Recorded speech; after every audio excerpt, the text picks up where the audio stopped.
Is it? Yep. All right, we're live. G'day, Arlene. How you doing? I'm good, thanks, Ian. How are you? I'm super. Look, I've been a big fan of yours for ages, and so is my wife and a bunch of my students as well. Um, Here's how this goes. I'd really love to hear about how you started martial arts and where you are now and what you've got going on. Okay, well, I started martial arts back in 2009. I was an amateur boxer living up on the mid north coast. I did that for a couple of years before turning professional. I was a professional boxer in 2012, and that's when I started my MMA career as well. And I've been going strong ever since. I'm living down in Sydney now, training down here, and hit the big stage a few years back, and been fighting on Bellator and climbing the ranks, and taking on the world. That's cool. So, what made you start boxing? Well, this is like the question I get asked in all of these podcasts. So, sorry, I'm just Oh, fixing my really? camera. I probably should learn how to answer it a little bit better. But basically, my kid's dad, when we first met back when I was like 13, we were together at 13 and 14. He was a boxer back then, and his dad used to be a coach in a boxing gym, and that was when I first got my interest in it. But it wasn't until we split up 13 years later that I actually wanted to start it, and then I've been pursuing it ever since. What do you love about it? What kept you at it? Because it's a tough road doing martial Oh, arts, 100%. especially competing. So, what's kept you at it? What value has it added to your life? Man, martial arts has completely changed my life. Like I've been talking obviously a lot lately, been doing a lot of podcasts, and it's just that competitiveness that the high roads, the low roads, like all the lessons that you learn in it, like during it, that I've been able to carry on over to my personal life. So it's completely changed me as a person. Like the person that started fighting 11 and 12 years ago to who I am today, it's purely through martial arts, just because of the discipline, the commitment, like all the traits that you get from being a martial artist and being dedicated to a sport, and learning how to work through things, overcome obstacles, just everything. So it just makes my personal life so much easier to deal with, because it's a hard road being a martial artist. Like you're constantly pushing yourself, questioning yourself. It's been a fun road. Yeah, look, it's tough. Look, there's nothing quite like the losses. Like, I mean, I'm sure most people have 2 or 3 losses and are like, nah, can't handle it anymore. Oh, Like it's very rare to see people stick out the sport for a really, really long time, especially mixed martial arts, where yeah. you can lose on the turn of a dime. Why do you reckon combat sports seems to have that effect, even on people's lives, as opposed to, say, rugby league and other things? Not that all martial artists are good people, but what do you Yeah. think makes combat sports different? Um, well, you're very true there, because not all martial artists are good people. But I think the ones that take, like, I mean, for me, I've had to sit there and analyze myself. Like you said, you can have the best fight camp, have the best preparation, best team, best coaches, which I do, and then go into a fight on the world stage and lose. And it takes a lot. You sit back and you really analyze yourself, and try and pick out the things that you can do better, and you become honest with yourself as well. And I think for the most part that's what you need to be like in every day as well. Like, honest, where you have made mistakes, where you can improve as a person. That's my take on it anyway. Yeah, there's no hiding really. Like, people see through that pretty fast if you're blaming about this people about decision losses or making excuses Yeah, for why yeah, that person caught you. Like it's very easy for people to see through. So it's good, and you carry yourself well through those moments. So it's been really fun to watch. Now, I've got a couple of questions for you, because I always think whether it's my students who are women doing jiu-jitsu, boxing, or kickboxing, it's even tougher for them to stay in a room full of blokes when they might only be 10 to 30% of the class, and Yeah. you're always going to be smaller and outgunned by these big dudes or young men everywhere. What are your Yeah. tips for helping women stay inside martial arts? Because I mean, I've got two daughters who both Yeah. do martial arts, and man, Yeah. I'm Yeah. so Me too. Yeah. so stoked that they're into it and everything, and they've been able to stay the course. Yeah. What's some advice you have for girls who are maybe struggling at jiu-jitsu, boxing, or kickboxing, and they really want to get good? Yeah. I've been really lucky throughout my whole career. I've always had really amazing and supportive training partners, and that's for the most part. I think most martial arts gyms are accommodating for females. Like, I've never been in a gym where, sometimes I've had maybe sparring partners that have been like, oh, I'm stuck with a girl, and then then it takes a punch to the head for them to realize that, oh, this is a real deal, if they don't already know like who I am. But yeah, I think like it's I don't know, it's awesome being a female to be in a gym, especially like, I can hold my own against most guys my size and that. And yeah, it's nice to be that female that can do that. I think it's awesome that your girls are doing it. I've been following their little journeys too, and they're growing up so quick, and it's gonna be awesome to see them in a few years, obviously taking on the world stage too. But no, just stick with it. It's like, obviously for a female, it's a different journey for us. We as females go through different things to guys, and especially for me, like I'm a mother with two kids, you know juggling households, juggling work, this and that. Like, we do have a lot of pressures on us, but just sit back and enjoy it. Like, I mean, I'm sure you guys have got the same sort of hurdles too. Like, training's training.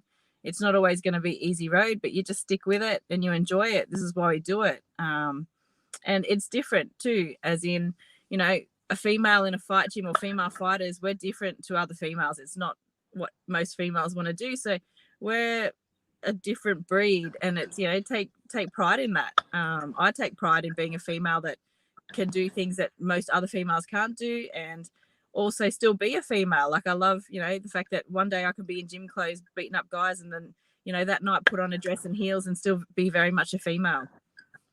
Yeah, 100%. Definitely, it doesn't have to define every area of your life, and I do love that. Like, I mean, you've got a job, two kids, running a household, still managing time to train at a very high level. Because, I mean, let's face it doesn't pay enough to not work at all, does it? No. I'm finally getting to the stage of my career now. I did just sign a contract for a fight that I'm not allowed to announce yet, but I think people have got the gist of what's happening. But it's, for me, the last couple of months have actually been, a real, I can't even think of the words, but I've been choked up a few times over the last few months with training, just thinking about the journey. Because, like back when we used to sort of, cross each other's paths when I was on the local scene, I was getting paid a couple of $100s to have a professional fight. And by no means is that even worthwhile covering, a fight camp. And seeing where I've come over the past 11 years to be in this position where, I've got sponsors and, things are covered, and finally I'm actually getting paid money, that's worthwhile. But for the most part, I still work a job and still have other means of income coming in, just because for me, being a family person, providing for my kids and making sure that they don't miss out on, the things that they need, and depending on me fighting, it'd be too much of a, too stressful. Yeah, and look, I think that that's pretty good advice too, because people got to realize, especially if you're just starting professional in Australia, the money's not there yet. But if you concentrate on the journey and winning all the fights and doing all the right things, maybe you might hit that top 1% that'll make the money. But it just doesn't make sense to be haggling over purses locally, because the money's just not there. And you know what? Martial arts is a thing too. If you're in it for the money, then, or the fame too, then you're not in it for the right part, because that sort of thing doesn't get you through the hard days, through the losses, or through the through the days of injuries, or the hard training moments and stuff like that. Because it can't be about the money. You've got to enjoy what you're doing, and have other reasons for it, I think. 100%. Look, that's the same. I take the same approach to coaching. Like, I love coaching. I don't coach for the money, but Yeah. having a good center and everything is a result of really loving the coaching and having lots of people 100%. come And in people see that. and loving it. Yeah. And people see that too. They can tell if you're there for the money or not. I'm lucky I've had amazing coaches, and I still do now, who are on my team and working with me, giving like countless hours every week. And they're definitely not there for the money, and they're definitely not there for the fame. And yeah, I'm grateful for that, because there are coaches and there's managers and there's people in any sport and any business that are very much money hungry and are there for the wrong reasons. Yeah, look, and again, it's very easy for people to see through that. Now, this fight that's coming up that you're not allowed to talk about, when are we going to get the announcement for this? Oh man, I want to hope it's very, very soon. I've been training for it since the beginning of the year, pretty much. We kind of knew that it was happening, and then COVID happened, and then we've been training through it, through everything. But like I said, I've signed a contract, and there's been a little bit of noise as to who I'm fighting, and I'm super excited. And anyone that follows the Bellator scene with the featherweights, you can kind of put two and two together with who's matched, who's fought recently, and who's left, and you can kind of tell who I'm fighting. It's going to big be one awesome. for Australia. Yeah, that's great, and I think you'll do a really good job. Now, for all the wannabe combat athletes out there, give us a quick run through your daily routine, because I don't think people realize that over the years you actually work up to like a fairly decent daily routine. I know when I was really at the top of my game and training a lot, like I felt like I would train every couple of hours during the day, but it takes time to get there. What does a general day look like for you? Oh man, so normally I work a full-time job. I'm out on the road, but this fight camp I've been lucky where this week I actually took the week off work just to fit everything in, just because I've got a lot of other commitments too. Yesterday, let's just go on Monday. So Monday morning, I will coach a 6 a.m. boot camp at the gym, and then I'll train with Jamie. James Tahun is my head coach. So we'll do a session from 7 to 8 a.m. And then from there, I had a chiro appointment. So I went to chiro, and then I had strength and conditioning. Actually, sorry, it was BJJ on Monday, Tuesdays. But I'm training 3 times a day. So in between sessions, I either do some form of recovery, seeing a chiropractor, physio. I'm just rubbing my face. And I literally just finished at my acupuncture and remedial massage. So my face is all still puffy from being in the massage. You look fine, mate. But and before that, I was at Ethos Performance with my strength and conditioning coach Mir, and he was putting me through a conditioning session. Before that, I was at my physio. So I just believe me, it's funny because 12 years ago I had no form of recovery. I was lucky to stretch. I'd probably do a massage maybe once a month, but that was 26-year-old me. 37-year-old me requires a little bit more maintenance, and recovery is a big focus in my training week. Yeah, 100%. I started falling apart early 30s, so you're doing great to still be out there slinging punches and rolling with everyone as well. Now you've got a bunch. It sounds like you got a bunch of coaches. Do you want to give them all a shout out now? Yeah, for sure. So like I said, James Tahuna, he's my head coach. It's awesome having someone of Jamie's caliber on my team. Obviously what he did in the sport himself, but just all these stories, he's just I feel like he's the coach. I've had a fair few coaches over the years. I remember I was at Allegiance in Port Macquarie when I sort of first came on the scene, and then I was at Lions High Performance under Sean Sullivan. I've had Rich Fogarty, Damien Wayenga in my corner. So Jamie, at the moment, he's the perfect coach for me, with just everything mentally and physically that I go through in fight camp and preparations and that. My strength and conditioning coach is Mir Orni. He has Ethos Performance, and he has some of the best combat athletes in Sydney training under him. So it's awesome to, again, be rubbing shoulders with such high-level athletes. my wrestling coach, Avatar Desi, he's been on board now for, he's been my coach for about 4 years. And thank God we've done so many hours over the years. Thank God, because my wrestling was terrible. But Glenn Baragry, he's also on board this fight camp. He's doing my Muay Thai conditioning, kickboxing, and vomit sessions, I call them. He threatened me the other day. Oh, not threatened me, but he said, "Oh, cool. You're like, 4 weeks out of a fight, time to step things up." And I was like, "What do you mean step things up? What do you mean they get harder?" So, but yeah, I'm lucky. I've had so many amazing. Like I'm training at Zoo Fitness. I've got we joke and call them the girl gang. I've got a group of featherweight girls. Finally, for the first time in my whole career, that I've had a group of girls my size that I've been training with, and it's awesome just to have a group of girls. Like I said, I've always had amazing guys to train with, but it is nice to have a group of girls just to be girly with. Yeah, that's fantastic, and you know what, and really important too, right? Because I mean, the women hockey team need to play against other women all the time. Like there's a different rhythm and thing that happens with that. So it's real important. But when we started, like we were lucky to have a blue belt to roll with, so times have changed. The sport's getting out there.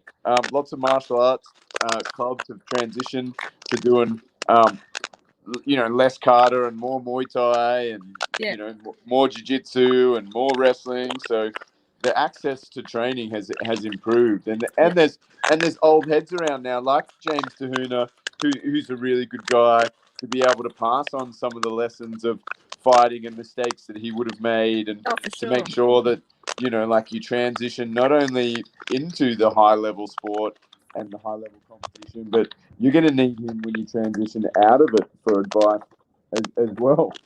Yeah, definitely. Well, even because just that's something that happens as well. Yeah, well, I've done I know that, well, I'm hoping I've still got a few more good years left in me, but, even for me now, and I've been doing it for quite some time, is setting myself up for life after fighting. So, just little avenues that I'll be pursuing, because I think it's a big thing in professional athletes. Like, it's all good at the moment. I'm, at the top of my game, and, there's a bit of hype around me, and there'll be more hype in the coming months and that, but, it can all very well end just as quick as it sort of started. And you've got to mentally be prepared for that, because it's while you're under the bright lights competing and it's all fun, but it's something that you'll miss. And if you're not ready for that and you don't have things sort of set in place, that's obviously when the mental health side of things and depression set in. And I've seen it, obviously we see it all the time in the high level athletes, football players, when their careers end, and they turn to alcohol and drug abuse and things like that. Yeah, any transitional stage of life is difficult. That's why fighters break down when they get a little ACL tear or something. Oh no, 9 months off. It's the end of the world. I'll never fight again. So it definitely pays to think about it early. Yeah, for sure. Like, I mean, I'm quite close with Tyson Pedro, and he's obviously had his knee injuries that have kept him out for a little while, and just watching him push through, like, his mental state's absolutely amazing. Like, he's still in the gym at Ethos training and doing the things that he can do, waiting upon his return to the cage, which, we all want to see, because he's an exciting fighter. But yeah, his mental state, because obviously we all know, like, I've had injuries that have kept me out. I'm lucky to escape a fight camp with some sort of injury, and it's hard because you're an athlete and you want to perform at your best, but your body just might not hold up. And for him, he's been outside of the cage now for quite some time, and that's where he belongs. And but yeah, just seeing how his approach, it's pretty amazing. Yeah, he's a funny guy with a good energy, so it's nice that you've got good people around him. Yeah, He's definitely got a good energy. You'll have to tell him to jump on a chat with me. It'd be good to have a talk to him. I'm sure it'd be funny. Yeah. Well, one last thing, Arlene. Have you got any pep talk for any women out there that are thinking about starting martial arts, or they're thinking about giving up martial arts at the moment, that you can inspire them with before we go? Well, not even just martial arts. Like, I'm just like I said, I started fighting when I was 26, and if I had, like, it was always that thing in the back of my head, like, God, I'd love to do it. But, you know, most people at 26, especially I had 2 kids, and at the time I was a single mum. So the idea of starting something like that, most people would be like, oh my God, no way. But, you know, even when it comes to business or any other passion, if you've got the, you know, an itch to do it, or like a hunger or desire, just go for it. There's absolutely no reason, no age or any, like, there should be no reason why you don't give it a go. Like, a what if is a horrible way to, like, want to, like, to spend the rest of your life, like wondering, you know, what could have been if you had have done it. Like, imagine if I didn't start at 26, this whole journey, like I would, 37, I've experienced such amazing things. I've traveled the world. I've, you know, inspired both of my children to be, you know, great at the things that they want to pursue. So for me, like, I'm so glad that I did it. And then, sorry, what was the other part of the question? For people that might be No, wanting that's it. I just wanted you to pump everyone up, especially all the girls. I'm pumped up already. Look, you're an amazing inspiration to not only all the women out there, but I know myself and a whole heap of other people are big fans of you as well. So you're inspiring more than just women, but I do think that is a really good niche. So if you ever need a hand opening up a gym once you finish fighting, you come tell me and I'll tell you how to fill it up. Awesome. Thanks, Arlene. No worries. Thanks for having me on.